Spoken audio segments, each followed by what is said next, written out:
Hi everyone, welcome back to another episode of Raw and Real Career Guidance series. Today, we are delving into a conversation that much of the students nowadays will be interested in. The field we are talking about today is computer science and IT. And guess what? We have the fantastic Dr. Ferddie Quioroz with us here so that he can break down the career options, the skill set required, and what the industry wants from you. So, sir, we would really want a beautiful introduction of you and the role that you play in the IT sector. Firstly, before I introduce myself, I would like to say thank you to Raw and Reels and also with you, Vaiga, for the opportunity to share my insights when it comes to the IT field, especially to those students who would like to know more about the field and what career they want to take into when they graduate from the high school. Basically, I am now, I have around 18 years, more than 18 years of experience in the academy and more than 10 years in the industry. So I held various positions prior to coming to Oman. I've been a dean, director of IT, and also some consultants in the education. Also, I do quality management when it comes to accreditation of IT schools and engineering schools in the Philippines. And also I have designed programs, computing programs abroad, like in Ethiopia. I was in charge of designing a program in computing and engineering. I'm also working with the industry. I am a consultant. I do create systems and design networks for businesses and companies in the Philippines, some clients in Korea, in Singapore, so on and so forth. So basically, I do mix academics and industry. So currently, I am with Mascot College as the program manager of the University of Westminster Computing Programs. If you are interested, we can have a talk on that, especially for the students who are interested in studying in Mascot College. So currently we have a Masters of Science in Cybersecurity and Forensics in the master's level, and we have the Bachelor of Science in Data Science and Analytics. So basically, if you are interested in data science and AI, machine learning, then that's a good choice. There are so many specializations in the IT sector, but it can be kind of hard to decide at one go what their specializations could be. So, sir, could you provide us with an insight on what students should keep in mind while taking the specializations meant for them? Basically, the best thing to answer there is like you have to see your passion. That's the first thing. What do you love to do?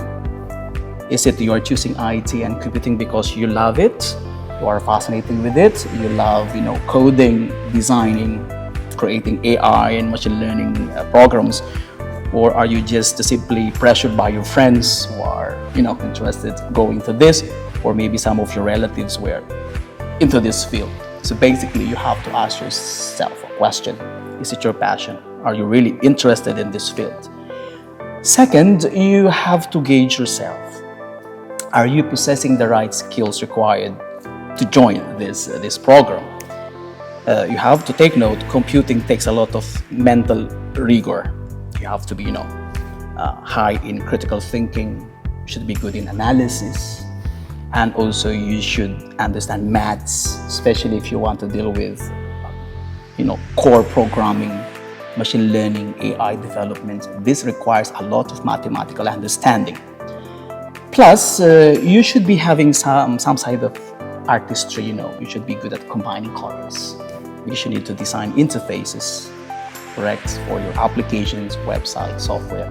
You should be able to, make user experience better, and they love using your system, so on and so forth. Also, you should possess good communication skills, IT, right? You need to speak with clients. What do they want? What do they expect to the system that you are designing? Plus, at the end of the development cycle, you need to train people. So this requires a lot of good communication. You should understand the customers better, and they should understand you too. So communication is required in this field. That's the first part on the side of the student. Now let's move on the career. Basically, I could say computing and IT will stay forever. Especially IT, cybersecurity, and cloud. These are, the top three in demand areas when it comes to to computing. I'm not saying like the typical software development is saying goodbye. No, that's the backbone of everything. But the selling hotcakes nowadays are AI, machine learning, cybersecurity, and cloud. So if you want to look at which area you will be focusing on IT, I suggest those three, although we will be discussing a lot of them later if in case we have the opportunity. And lastly, you have to look at which career you want to stay and how do you see yourself in the next 10 years or 15 years on that career. Are you expecting a straight career path, or are you considering paradigm shifts or career shifts along your professional life? So these are the things you need to look at as students. There are a lot in the list, but those three things they have to look at. And finally, employability. We have to look on a field wherein even your classmate, your best friend is your competitor in the job market. You have to make sure like when you go into this, like I'm the only one required for that. Like not much people are fighting for the same career. So these are the things I could suggest to the students aspiring to be in the computing industry. With technology evolving so quickly, IT sector has many specializations emerging. So sir, what should students keep in their mind when deciding which sector in this vast field to follow? That's a very good question. Let's try to ramify first the fields in IT and computing. The top three I made mention earlier, AI, machine learning, then we have cybersecurity, and we have cloud engineering. That's the selling hotcakes nowadays. And we have other fields like software engineering, the typical development, desktop development, mobile development, web development. They call them full stack. And then we have those who are on the networking side. We call them network engineers. They design networks. They secure the lower level of the network. And then we have those people who are not good in programming, but they are very good at designing interfaces. We call them the UI and UX experts. So basically their job is to design interfaces, which later on programmers will have to write the code in the back end. They're not good at programming, but they have highly artistic point of view when it comes to combining colors, making the interface, pleasing to the eye of the users. Plus, we have the lowest level, which is, this one, technical support, like those people who go to offices and help them there to automate tasks for them, so on and so forth. Now, let's go to your question, like, what if, doctor, I'm not yet sure which field I'm going to take into? You can join a general computing program, like a typical Bachelor of Science in Computer Science, or if you have Bachelor of Science in IT, you can go with that. It's a generalistic program, meaning tackling every aspect of those areas I made mention.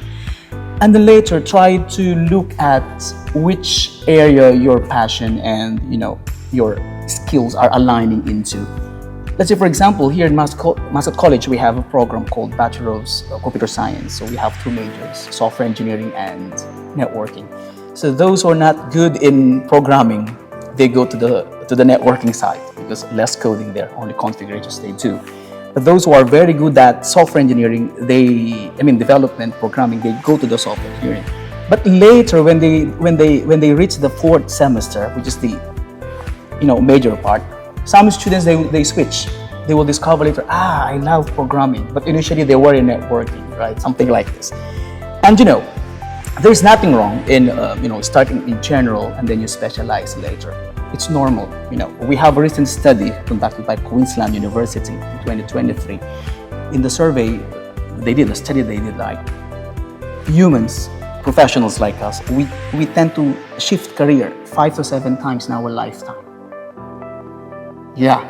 So it means for now, you can be a computer scientist, and then later on you will discover that, I'm fascinated with machine learning. I want to go with this one. So it's normal in the field of IT.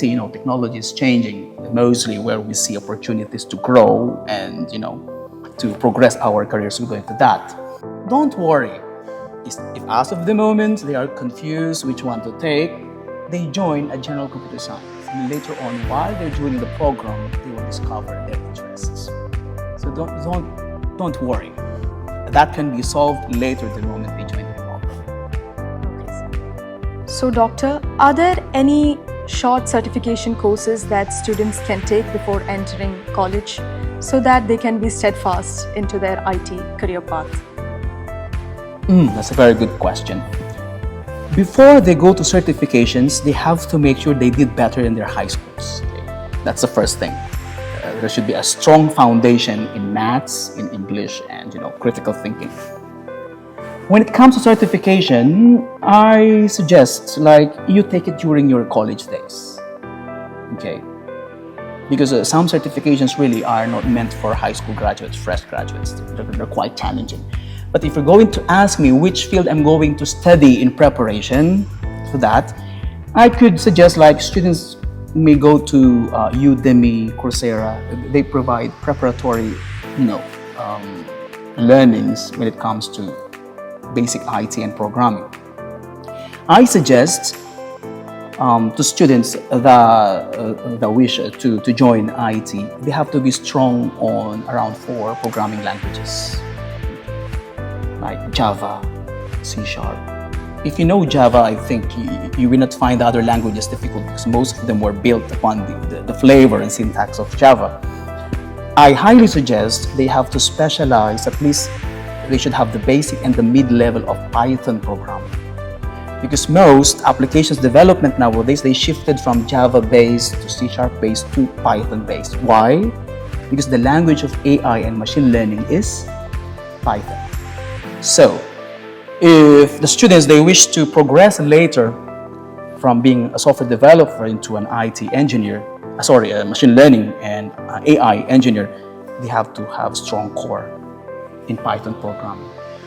We have a lot of certifications. Google is providing, Microsoft is providing, Amazon is providing.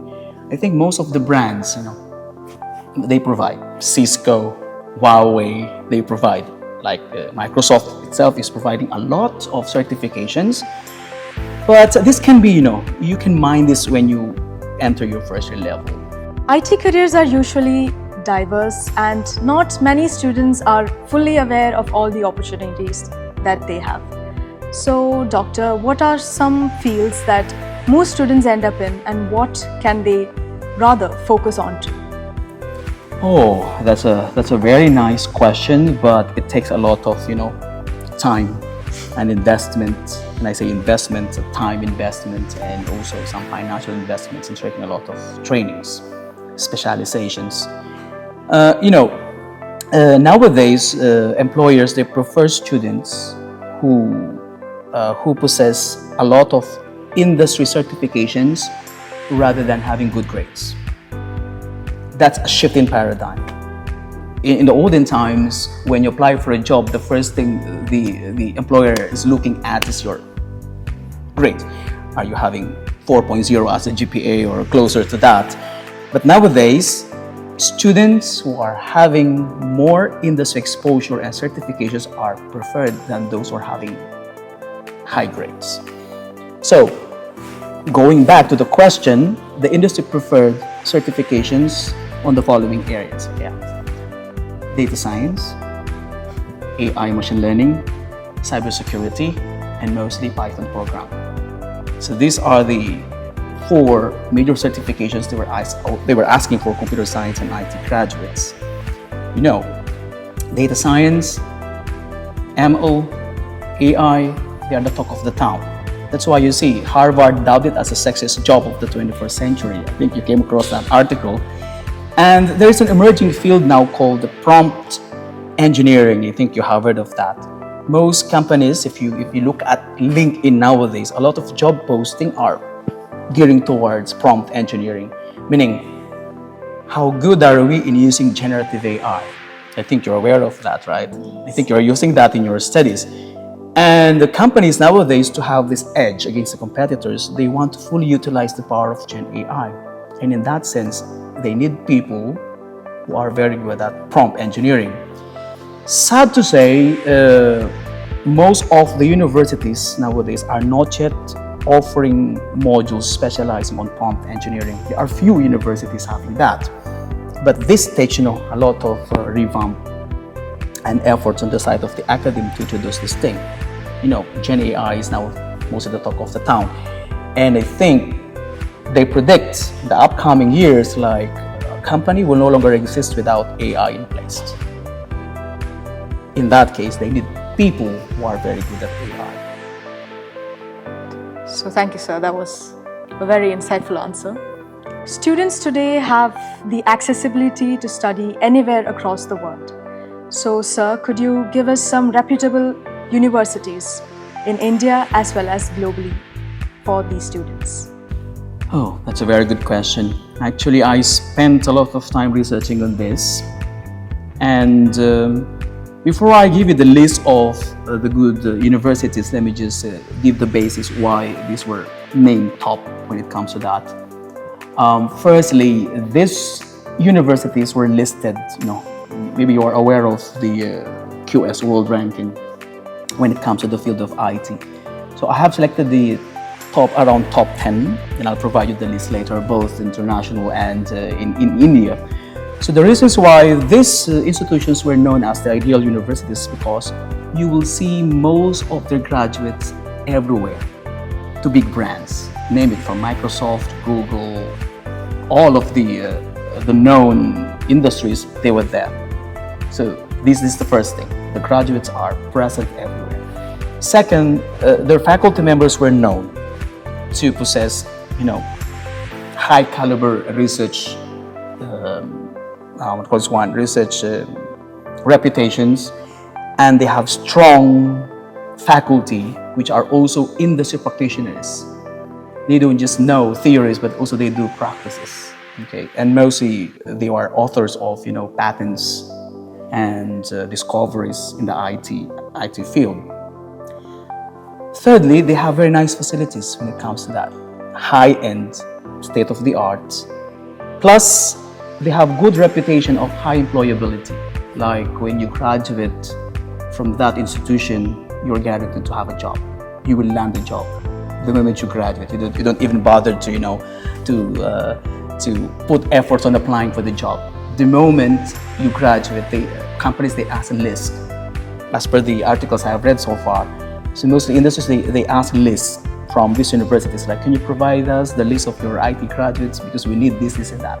So imagine students themselves, they don't need to exert effort in applying for the job. Companies themselves are taking them directly right after graduation or even before graduation. There are a lot of reasons, criteria why these universities were selected. Now, let me start first with the international lists. You know this one. Number one on the list is MIT, Massachusetts Institute of Technology. And then I think MIT is a US university. And then we have Stanford, second. And then University of Oxford. I think these are UK universities. Then we have one in Asia, National University of Singapore, and US is one of the top in the list. One in North America, Canada, the University of Toronto, and then in Australia, University of Melbourne. So these are 1, 2, 3, top 6 when it comes to IT, okay? When I did the research, I specifically filtered them out when it comes to the IT and computing. So they are top. They are top in the list. In India, the following are toppers in the list. All Indian Institutes of Technology, IITs, they were top on the list, possessing those criteria we mentioned earlier. So most students who are from these universities were assured of, jobs after graduation. So IIT Delhi, Bombay, Madras, Kanpur, and Kharagpur. So these were the list. And then we have also universities from, the National Institute of Technology group. And this could be from Trichy, Surathkal, and Warangal. So these are famous. And other institutions, which were not to mention from the groups, we have Birla, maybe you're aware of this, Birla Institute. I think we have it before here in Oman. They have one branch here before. Birla Institute of Technology. And then we have Vellore, Institute of Technology, and we also have Sri Ramaswamy Memorial Institute of Science and Technology in India, and then we have IIT Hyderabad. So these are the reputable institutions when it comes to computing and IT. Thank you, Dr. Ferddie, for your valuable time and such deep insights into this IT field that many students are now delving into. So thank you once again for your time and the insight that you have provided. Oh, it's a pleasure. Thank you very much, Raw and Real, for the opportunity. And to my intelligent, smart host here, thank you very much for those questions. They were challenging, actually. And I hope the listeners and the audience, especially the students, they've learned a lot of things and they got valuable, feedback from this talk that we have today. Thank you very much as well. Thank you so much. Thank you.